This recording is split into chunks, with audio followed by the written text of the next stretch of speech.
All right. Hey, first of all, thank you for being here, and really today, I just wanted to acknowledge the heroic actions by these deputies behind me on Saturday night, the 12th, and just kind of emphasize, really the issues that law enforcement faces each and every day, and how a simple possible DUI stop can turn into a life or death situation, and how things can escalate quickly, and how you can find yourself going through just a plethora of emotions. And just, real quickly, I want them to discuss everything that took place, but I want you to think about, we go from a DUI stop possibly to the suspect trying to run over my deputy on two different occasions, to a pursuit that takes us all the way to the Skyway Bridge, and then turns into a life-saving event where the suspect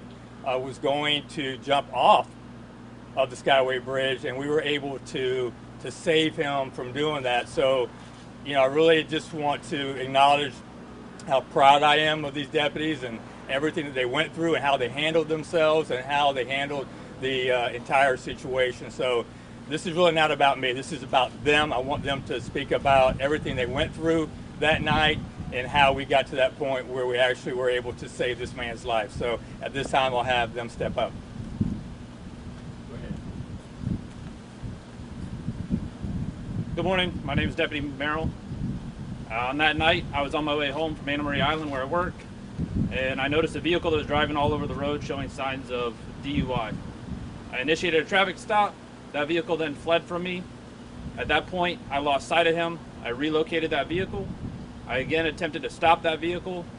That driver, as I was exiting my car, attempted to run me over, then reversed, and then again drove at my car, and then drove off.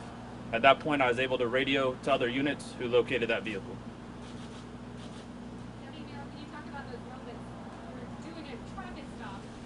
What's that like for yourself as you're standing out there? I know that you have a family at the scene. What's that like as that driver tries to do? In that moment, I'm not gonna lie, there's fear that runs through. You're afraid for your life at that point. He's placing you in fear.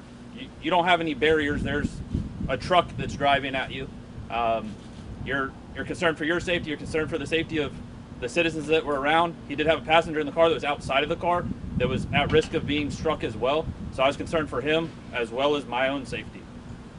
Well, then what did you want to happen to him? What did you want that to happen to him? Did you want to arrest him, or did you want to do? To the driver? Yeah. I wanted the vehicle to be stopped. If he posed a danger to me, he posed a danger to the rest of the public. So I wanted them to be able to get that vehicle stopped and evaluated for DUI. I know we're probably just going to hurt a couple of words here, but knowing that your fellow deputies here helped save him, I mean, to go from him almost harming you to saving his life. Correct. Talk about how that's part of the job you guys really work to help. That is part of the job, and I rely on these guys to protect me and the community. I know they would protect me, I protect them. So there's emotions. I'm glad nobody else got hurt during the pursuit, and that these guys weren't hurt on the top of the bridge. I'm excited that it ended the way that it did, that he was saved, and it didn't have to go any further than that.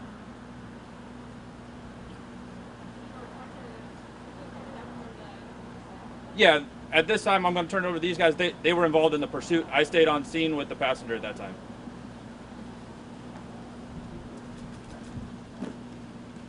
Good morning. I'm Detective Jones, Manatee County Sheriff's Office. So the vehicle pursuit came down 301 and went north on I-75. That's where I got behind the vehicle after other people were already pursuing it. The driver was driving between 60 and 90 miles an hour after he had two tires demolished from his stop sticks. So we let Watch, our helicopter unit, take over calling the pursuit out, and that's when he stopped on top of the bridge. When he stopped on top of the bridge, he got out of his vehicle with his phone in his hand. He waved at me and went over the side of the bridge. What's going through your head at that point? Well, initially it was, we need to arrest this guy, but when he threw his legs over the bridge, it went from an arrest to stopping him from jumping off the bridge, or at least trying to. And this case we were successful. How did you even do that? How did you build a rapport with them after knowing what all the just It's a job. You have to do it. It's just something you do. You just talk to him as calmly as you can.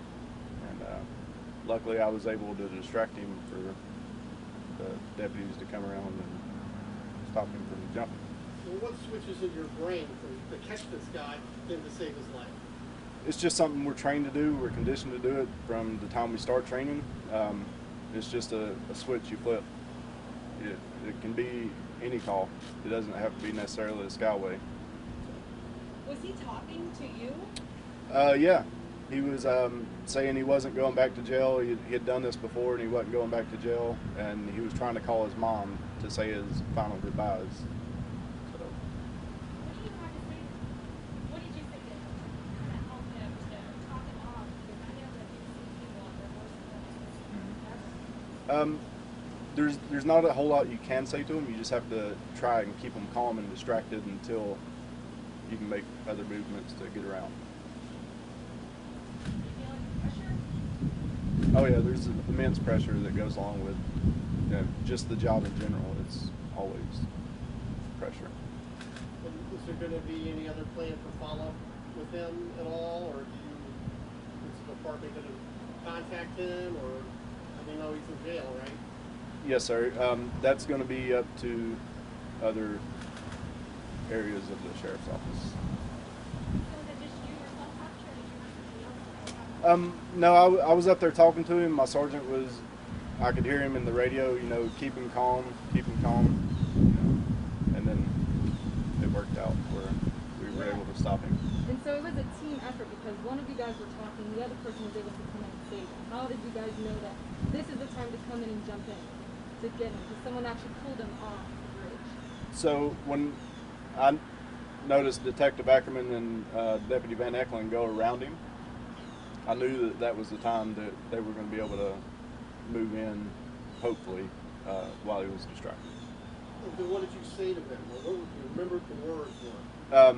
I was just telling him, hey, you don't have to do this. Let's talk about it. At one point, he just was continuously trying to call his mom, get her on the phone, and I just kept talking to him.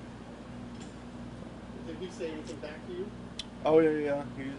He used some choice words, and like I said, the entire time he was saying he's done this before and he's not going back to jail. Any other questions? Can you explain why he went to Hillsborough County Jail instead of Manatee? Because the final traffic stop occurred in Hillsborough County. Yep, that's it. This is Detective Ackerman. John Jones. Yes, ma'am. Hello, I'm Detective Ackerman with Manatee County Sheriff's Office, Violent Crimes Task Force. So my involvement, the rest of my team and I were actually driving down I-75 trying to look for a stolen vehicle. After we didn't find the stolen vehicle, we heard the radio traffic from the Deputy Merrill saying that a vehicle almost struck him, and most of us were already on the highway.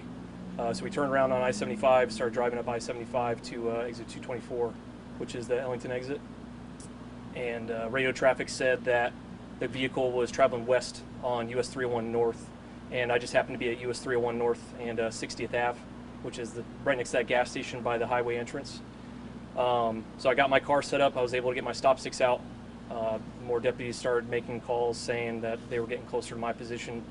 I was able to deploy my stop sticks and get 2 of his tires hit. Obviously his vehicle still drove a significant distance, but that's how the stop sticks are designed to work. I was with Detective Jones behind him on the pursuit. Vehicle almost lost control a couple times, and in those types of situations it kind of, there's more situations that we're thinking about. It's not just following the vehicle, it's is the vehicle going to crash, is it going to stop, what's going to happen when the car stops. Our helicopter unit was able to get up at that point and took over the pursuit and allowed us to back off, kind of give the subject some space. Subject ended up coming to a stop at the top of the Skyway, and Detective Jones was the first one to make contact with the subject. I stayed back after I saw that he was already talking to him. There's no sense in having 2 of us and giving him, more of a reason to be worried that we're going to do something. Detective Jones continued to talk to him, and I spoke with my supervisor, Sergeant Bowling. and just expressed interest in trying to keep him distracted to see if we would be able to get behind him and try to get him off the bridge. Detective Jones talked to him, I think, for over 5 minutes, and as good as the discussions were going, the longer he's up there, the more we're going to get concerned that he's actually going to act on the statements that he's making. Deputy Van Eckelen and myself were able to successfully get behind him. I expressed the plan for what we were going to do with Deputy Van Eckelen, and then Detective Jones, was able to distract him long enough, and he was actually on the phone, which gave us another added distraction, so he couldn't see us coming from his peripheral side. I was able to walk up to him. He's on the ledge of the barrier, so in my head, it's not only thinking about how close I have to get to him, but what happens if I don't do it the right way?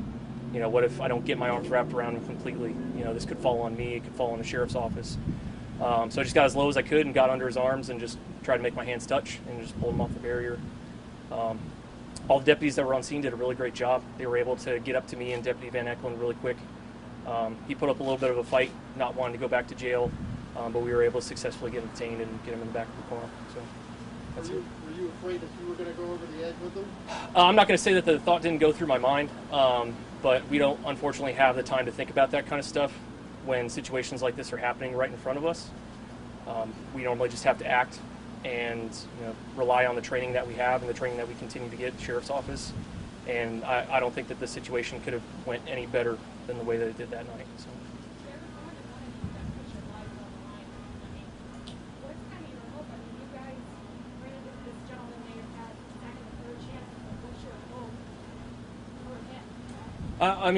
In the beginning, like what the other deputies were saying, it's a changing of the hats. So we go from somebody that's initially trying to harm another deputy, and we're human beings too. Our hearts pound, and we get adrenaline, and we have to sit here and slow ourselves down and think about everything. But as soon as the vehicle stopped and he got out and he got on the barrier, it's another entirely different situation. So we can't address it the same way that we would have if it was just a vehicle pursuit with a felony takedown on a car. So now it goes to a completely different scenario, almost the exact opposite. So instead of us trying to take him to jail, now we're just trying to convince him that his life is worth something. Looking back, do you have any feelings watching the video? Getting in there and pulling him down? That's a terrifying bridge. It's a really high bridge.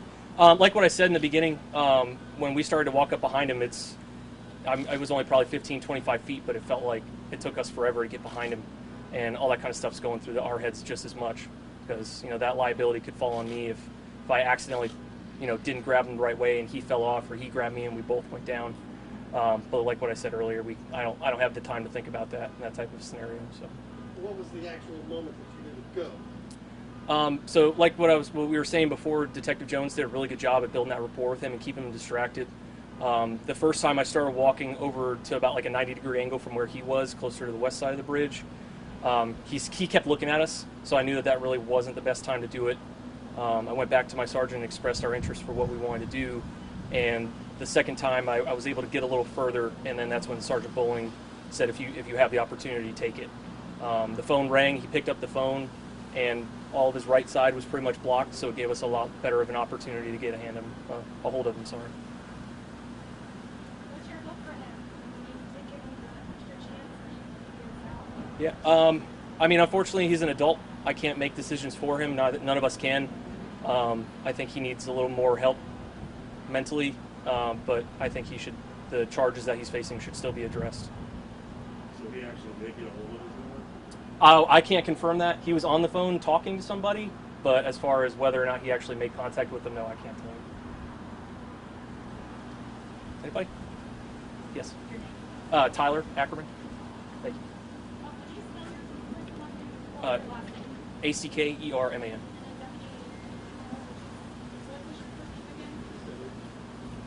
First name's Jacob, last name's Merrill, Merrill. All right.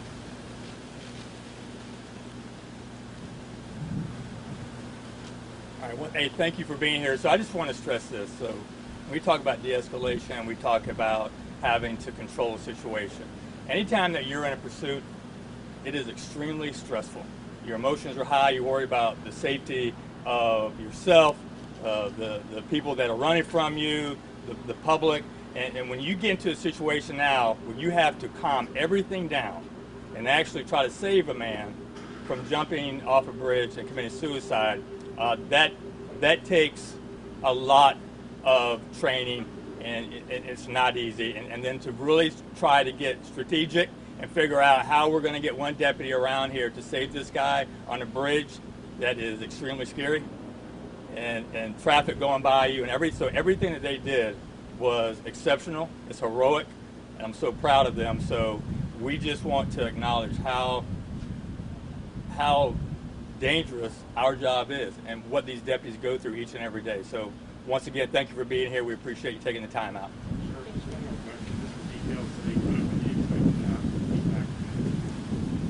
We're going through the process right now, so that's up to the state attorney. You know, I would imagine it shouldn't take much more than a couple weeks. The issue really is COVID-19, and transporting prisoners is a little slower than it used to be, and then but they'll be working on it.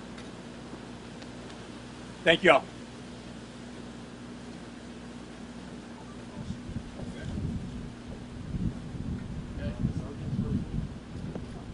So the first guy you've got is Tyler Merrill, deputy.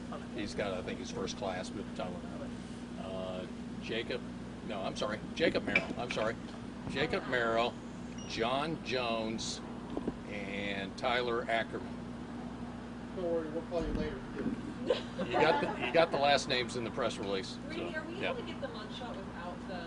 That's Hillsborough County's mugshot. Oh, it is? Yeah, and that's the way they do it up there. They do the watermark over their face. Yeah. You can, I think. I can't remember. Okay. And everybody got the. There's a YouTube link too. It's on Twitter, and Facebook. But the YouTube link is probably your best for the video, right? Okay. Thank you. Hey, thanks guys. Appreciate you coming out. Did a good job. Yeah, same.